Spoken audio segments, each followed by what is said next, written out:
All right, we're back with the Butcher Babies, Heidi and Carla. Hello again. Good to see you. We see you all the time. Good to see you. I know. I feel like we're family. We are family. Well, we I are, think anyways. this is your second East Coast kind of home over here.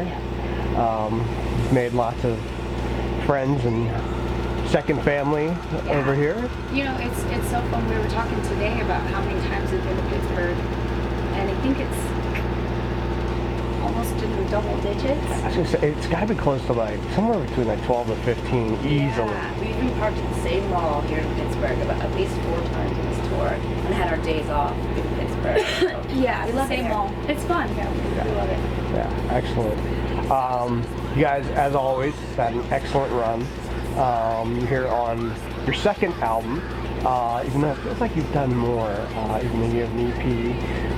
But Take It Like a Man came out in August. And lately we've been hearing a lot of Igniter. Yeah. Can we talk a little bit about that very fast, brutal tune? You know, Igniter for us that's what we kind of wanted to put out first. That was what we wanted to do. So we're glad that it's finally out. Obviously you could hear it on the album before, but we really wanted to put a music video to it and release it as somewhat of a street single, because to us that song represents us, how we are, not lyrically, but the fast, brutal, thrashy sound that is in Igniter. I mean, that's exactly what we were trying to accomplish when we were writing Take It Like a Man. Lyrically though, it brings it to that point where you're in that different state of consciousness, just so pissed off, just so upset and ready to rage, and we've all been there. And I think I used to be there a lot, and nowadays we're so content and happy with what we're doing that it's hard to get to that point anymore, but we still have a yeah. So bringing that song into the mix for Take It Like a Man is really exciting. Writing about something a little bit different, something really angry. Yeah, a really fun song to see live. And one of the things that I kind of made myself concentrate at Mr. Smalls. I've seen you in double digits at this point, and probably like most people, I'm very mesmerized by both of your performances, and sometimes I don't pay enough attention to your bandmates. and I don't want to do that. So the last time I'm like, you know what, I'm really going to concentrate, and which I did, and I was really blown away by their playing as well. Henry is an amazing guitar player, and I don't think he gets as much accolades as maybe he should. He should. All of them. Chris is a great drummer.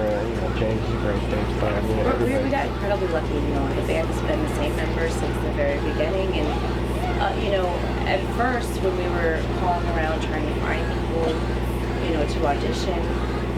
Or just it was finding people that shared the same vision as us, that were equally ambitious, and we got that, and guys who are stellar players. So it's I feel like they don't really get the recognition that they should, though. From the press magazines and stuff. There was one just recently that Henry was in Guitar World, but he really is an incredible guitar player. Incredible, and I think it gets looked over quite a bit because people are so like, oh, the girls in the band, but really every single one of these guys, we wouldn't be who we are if it weren't for them. But the fans know, at the merch booth, sometimes when only Heidi and I can be there, they want to know where the boys are. And always. They have they're filled with compliments for the guys, so don't worry, people do take notice of how amazing. And sometimes they're like, can I get one with just the guys? I'm like, yes, please. It takes a special type of person, though, because you have to have a certain type of ego to be able to kind of stand back and say, it's okay. And I think you see that in a lot of bands, not just a female-fronted band. Well, it's just that there's 2 vocalists, 2. It's not even that we're just female, it's that there's 2 of us, and usually the vocalist gets a little bit more attention than the rest of the band in most bands. That's how it is. They do more press, they do more covers, and When you have two vocalists, obviously that takes away even more attention from the band. But obviously, like she said, they're the reason that we are able to do this. So if one person were to step away, we wouldn't be Butcher Babies. Yeah, it changes the chemistry. Completely. Yeah. Let's go back and talk a little bit about your roles as females, but not in music. Can we talk a little bit about your female role models outside of music? Sure.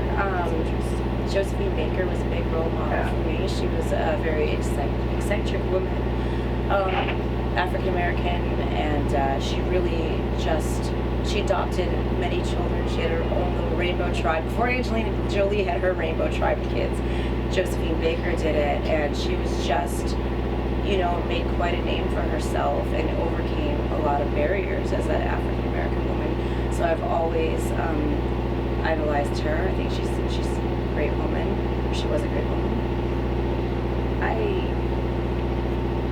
I'm having a hard time thinking of something. Well, I think too, we always talk about our mothers, which may sound very cliche, yes. but our moms are the reason that we are able to do this. We don't have children. Our mothers were very young mothers, and they gave up everything else. And both were beautiful Italian girls, and very smart, beautiful women, and they gave up all of their dreams to raise us, which enabled us to, grow up and pursue our dreams. Yeah. And it's. I feel like we're gonna be in my hometown in a couple days, and I'm so excited for my mom to come. And every time that we roll through, and she brings her friends, and it's just. My mom's like, our moms are our biggest cheerleaders, and it's so funny too. Looking back, I always talk about how she took away the Korn CD for me, but also the things that I forget to mention, which is so great about her. She allowed me to dress myself as a kid, and I dressed like I was Punky Brewster to a T, and she allowed me to dress myself and allowed me to have that own creativity in myself. Even though one time someone from the neighborhood said something like, "Oh, your kids run around looking like orphans," but it's because she let me dress how I wanted to dress. She let me do what I wanted to do in that sense, and that was my expression of myself at that time. So yes. We'll give it up to the moms. Yeah, absolutely.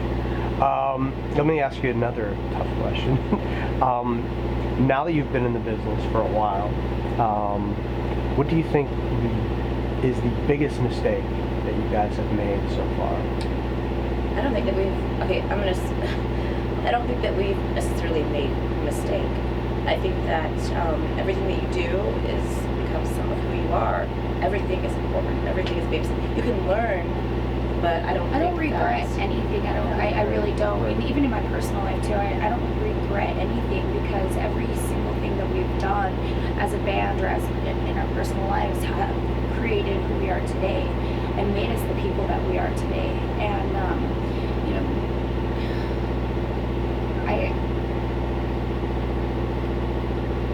I can't look at anything that we've done as a band as a mistake. I really can't. Excellent. Yeah.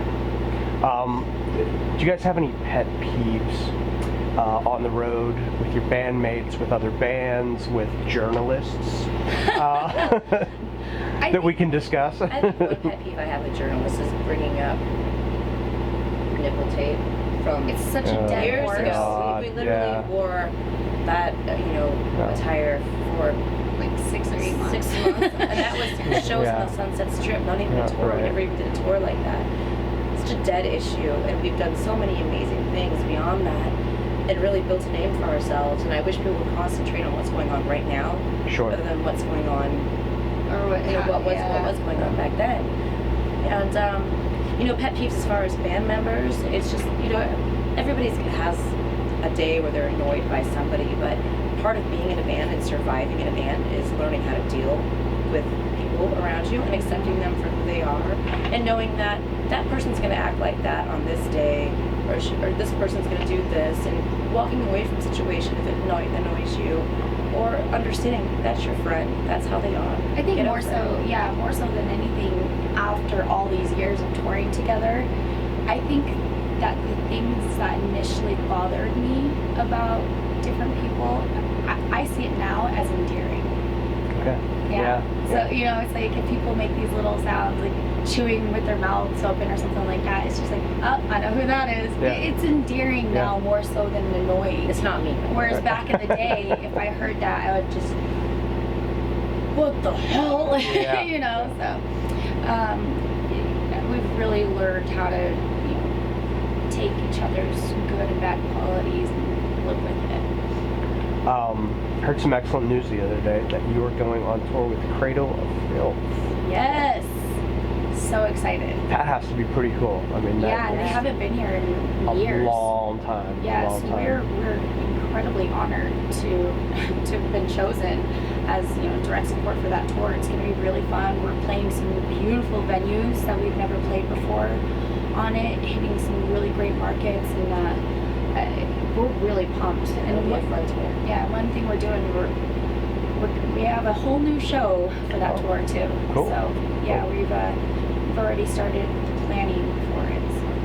So. Unfortunately, you won't be coming here, but maybe I can get our mutual friend and I, maybe we can come to Cleveland, which is Yes. pretty close. It's only a couple Yeah. hours away, so Yeah. that's in March. So after that, I mean, because that takes you pretty far into the spring.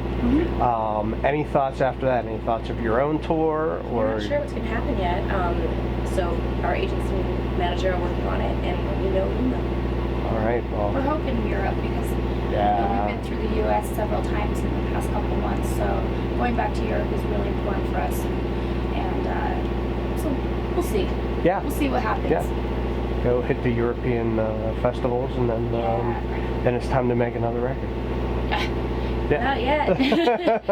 I know it's a 2-year We've cycle. already- We just, you know, We've we're- already started like we're fans. coming up with ideas and Yeah. stuff. Of course, we have some other special things that we're going to do in the meantime, though. Excellent, excellent. Keep our beaks wet. So. Yes. All right. There's some really cool things that we're going to be putting out in the next 6 months or so. So Okay. we'll see. It's going to be really.